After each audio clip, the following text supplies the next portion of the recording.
So this is the beginning of a worship series linking emotional intelligence to superheroes. What can superheroes teach us about some key emotional issues that we may have today? Of course, is loneliness.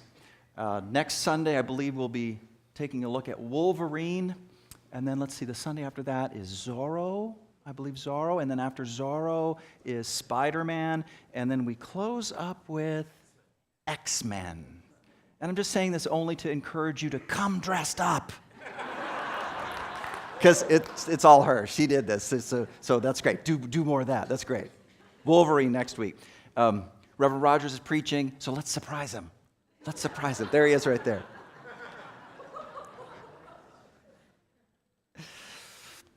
As the 2017 blockbuster movie Wonder Woman begins,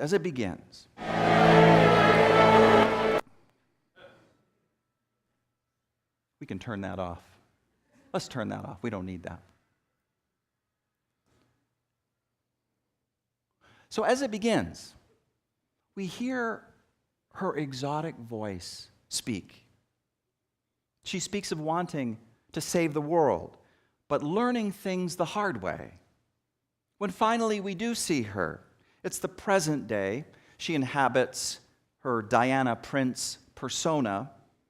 She walks down a corridor under the Louvre glass pyramid towards her office, where she's an expert in warfare-related antiquities. She's handed a briefcase from Wayne Enterprises, wink, wink, right? And she opens it to find a picture of herself from 100 years earlier. It's from World War I. She's in full Wonder Woman mode. She's surrounded by fellow fighters for freedom, but they were human and are long dead, all of them, including Steve Trevor, whom she loved. Only she survives to hold the memories. There is no one alive who saw what she saw or heard what she heard. And in this, she feels a powerful loneliness. And so would we. And this is only one part of her loneliness, or ours, should we show up to our lives as Wonder Woman in the sense of being both very different and very powerful in our difference. But the beginning of her loneliness is right there in her origins, both within the comic book storyline, but also outside it, in the real world of you and me. From within the storyline, her origin is, as we have already heard, she came from the union of her Amazon queen mother and the greatest god of them all, Zeus. She grew up on the Amazon island of Themyscira in the company of only women, completely free of the kind of social conditioning that Americans experience around what it means to be a woman or to be sexual. But Wonder Woman's origin outside the comic book storyline is just as unique. That magic lasso she uses within the story, you know what I'm talking about, the magic lasso? And when you're tied up in it, you are compelled to tell the truth. Well, if you didn't know she had that, she does have that. She's like, cool.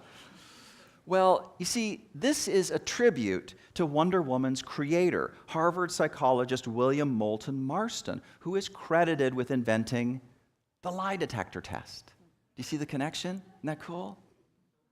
But why did he create Wonder Woman? Because, as a press release says from the 1940s, it says, he wanted to set up a standard among children and young people of strong, free, courageous womanhood to combat the idea that women are inferior to men, and to inspire girls to self-confidence and achievement in athletics and in occupations that are monopolized by men, because our only hope for civilization is the greater freedom, development, and equality of women in all fields of human activity. Marston was a feminist, inspired by the women's suffragette movements of the 1910s, which, among other things, promoted actively the use of birth control. Margaret Sanger was one of the key voices for this at this time, and Margaret Sanger happened to be a member of William Moulton Marston's family. Jill Lepore, writer for The New Yorker, she gets straight to the point. She says, Superman owes a debt to science fiction. Batman owes a debt to hard-boiled detective novels. Wonder Woman's debt is to feminism. Now, I want you to think about your own origin story. If it has even an ounce of the uniqueness of Wonder Woman's origin stories, either one, then your way through life and the mark you make will be very hard for other people to accept or relate to, which means loneliness.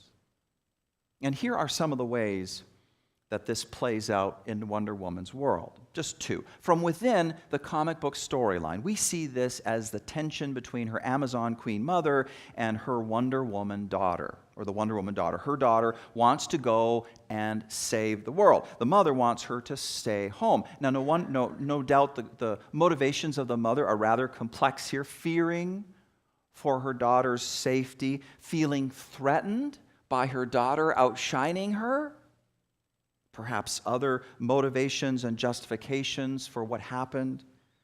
But the point is Wonder Woman not feeling very wonderful.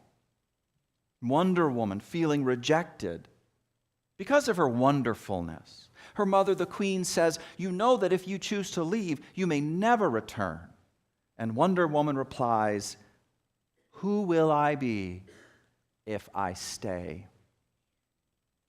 To stay and continue to be with family will compromise her life's meaning and joy, and she will be misunderstood. She will feel lonely.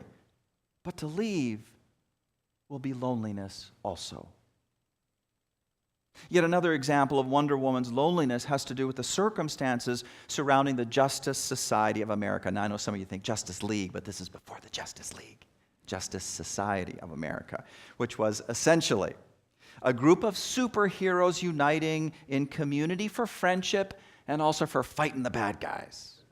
Members included Superman, Batman, the Green Lantern, the Flash, and Wonder Woman. All were founding members. But guess who was rendered the secretary in the bunch? Oh, no, come on, bring it. Boo, I heard a boo, bring the boo. Never mind that she's arguably the most powerful of the bunch. She's like the child of Zeus. She's like did you see the movie? Oh, man. Maybe this is why. Maybe it's because they did not get her style of being powerful. She blends hard power with soft power. She fights when necessary, and she is truly frightening in her ferocity. But she is primarily a lover of peace. She is nurturing. She is compassionate.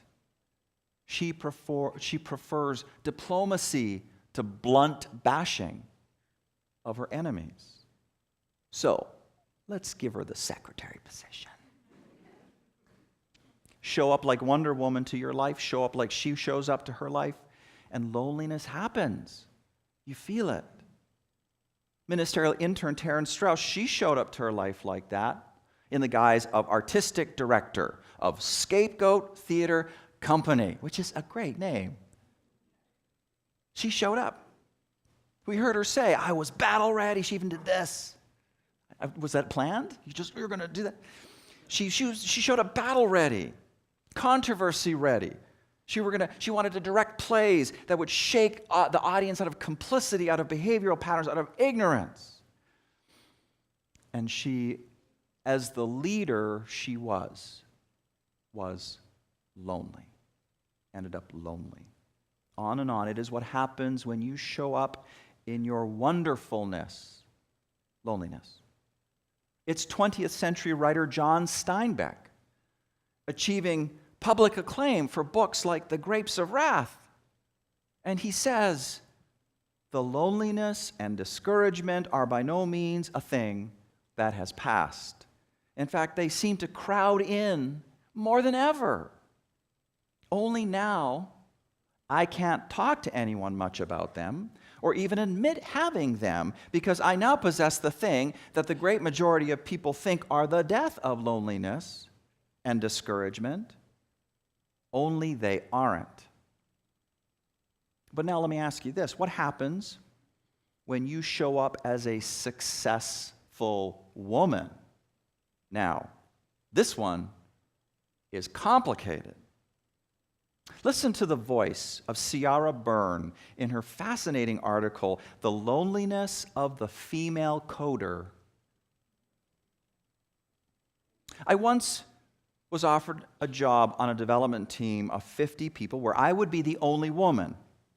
Always the only woman in the meeting, often the first female research and development engineer, first female project lead, first female software team lead in the companies I worked for. What the management blogs wittering on about leadership don't tell you is that being the first is such a burden. You carry the responsibility of representing not only yourself, but the entire experience of working with that semi-mythical creature, the female techie.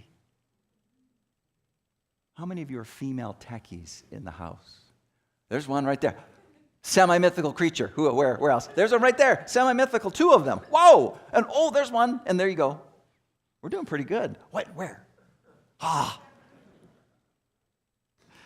Ciara Byrne says that many of the problems she encountered being a successful woman in a male-dominated industry were more about the cluelessness of her teammates rather than malice. But when you are a successful woman and you are working with other successful women, the story shifts. We start talking about things like the sisterhood ceiling or queen bees. Do you guys know what I'm talking about? Some of you may. Essentially, it's when a woman shows up in all her wonderfulness and other women, they blast her for it. That's what they do.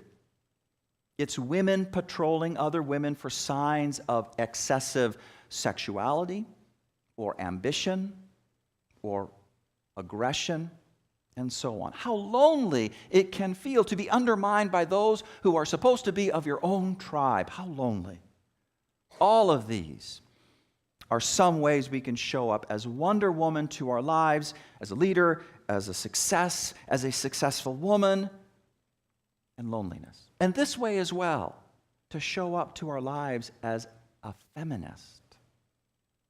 Susanna Weiss speaks to this when she talks about her fear in the here and now of revealing that she is a feminist. Susanna Weiss is afraid, and it comes, she says, from the college friend who told me, "You're not going to become an angry feminist now, are you?" It comes from the boyfriend who told me feminists have an anger complex that usually comes from being abused.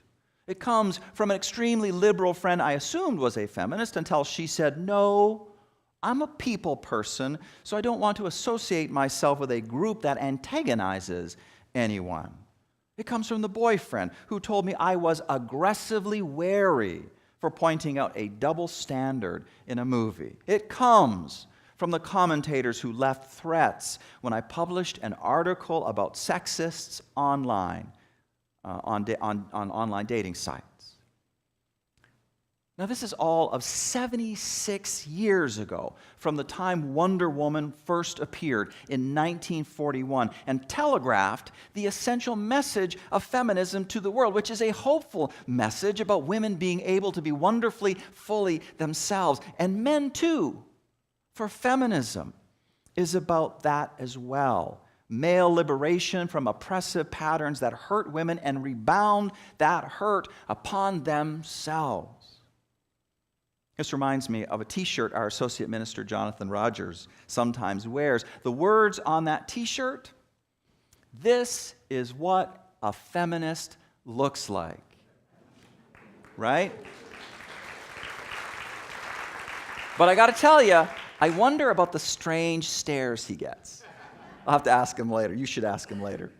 You know, Carl Jung once said, loneliness does not come from having no people around you, but from being unable to communicate the things that seem important to you. Even with the powerful image of Wonder Woman out there, even with that powerful image of Wonder Woman, still, people have a hard time receiving the message of feminism, and it makes the sender lonely. It makes the sender lonely. But now let's increase our emotional intelligence around the issue of loneliness and consider three things. One is to take to heart the gesture of Wonder Woman's helping to create the Justice Society of America, despite that irritating fact that she was made into the secretary, right? The big picture importance of a group of superheroes uniting together in community is that it is easier to bear the weight of loneliness with friends who understand. We have all known the loneliness, says social activist Dorothy Day, and we have found that the answer is community. The Terence Strausses of the world, they need to find community with fellow artistic directors. The John Steinbecks, they need to find fellow famous people to build community with. The Clara Burns out there might have a hard time finding, fellow female coders, but in telling her story, just in doing that, she is creating a community of understanding and sympathy, and she can feel less alone.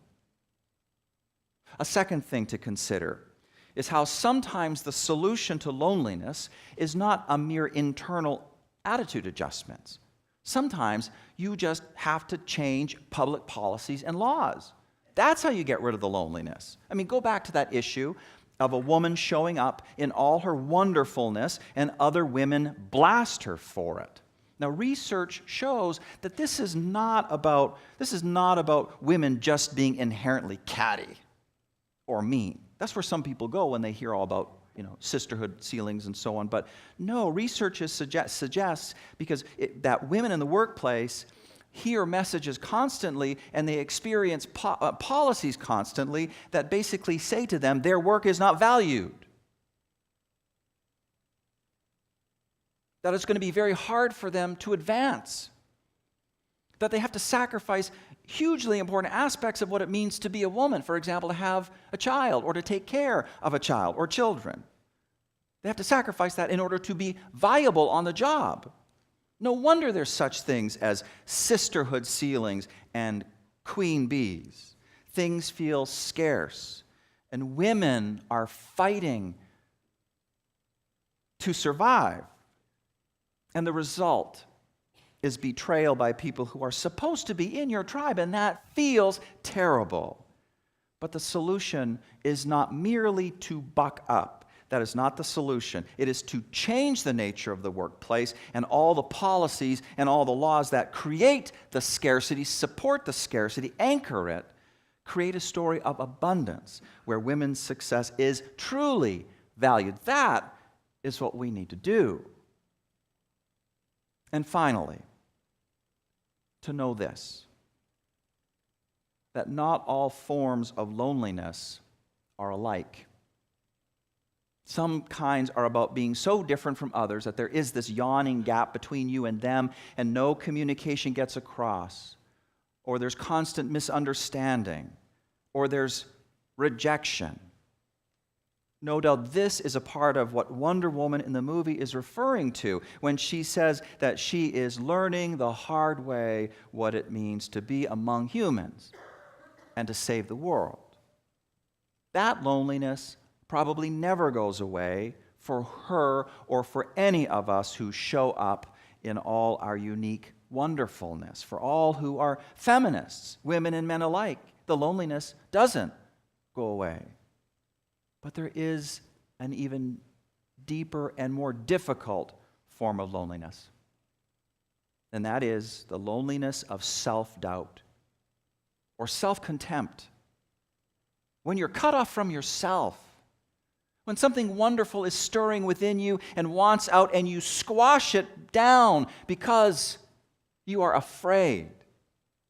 That is the worst loneliness of all. You are lonely for yourself. You are lost from yourself. Wonder Woman will never have to carry the worst form, this worst burden of all, because she is proud of who she is. She is a child of an Amazon queen and of Zeus, the All-Father Zeus. Her friends are Superman and Batman and others in the Justice Society of America. Her mission is to be fully herself in saving the world. And you know what? You are a child of life's longing for itself. Each and every one of you. You are loved by a love larger than you can know. Here are your friends. This is our Justice Society of America right here. Look around you. Batmans and Supermans and Robins and all that stuff in this space. There he is, Cappy Ricks, right there. Unitarian Universalism calls you to be fully yourself as you make your mark on the world, as you help make the world a better place. So you be proud too.